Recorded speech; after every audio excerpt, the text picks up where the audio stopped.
নিজেদের অবস্থান পোক্ত করতে আলাদা কৌশলে এগিয়ে যাচ্ছে বিএনপি জামায়াত।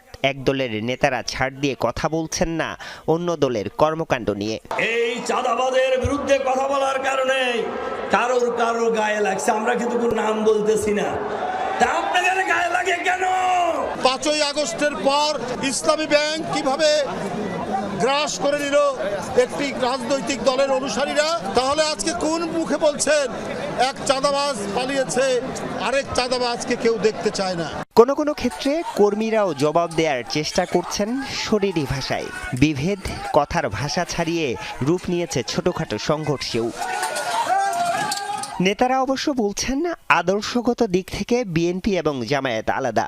মাঠে যা ঘটছে সেটি আদর্শিক দূরত্ব থেকেই। যারা রাজনীতি করে তাদের মধ্যে এরকম দেখা যায়, অতীত বিভিন্ন দলে দেখা গিয়েছে। তো আমরা মনে করি না যে কথাগুলো বলছে এটাই তাদের সিদ্ধান্ত এবং সেভাবেই তারা অগ্রসর হবে। বিএনপি কোনোদিন মুনাফিকি করেনি। তারা 18 সালেও নির্বাচন করেছিল আমাদের ধানের শীষ নিয়ে। এখন তারা বিএনপি সম্বন্ধে সোচ্চার হয়েছে, আমি দেখছি প্রত্যেককে দেখেছি। এটা অন্য দল হিসাবে আর একটা দলের করতেই পারে।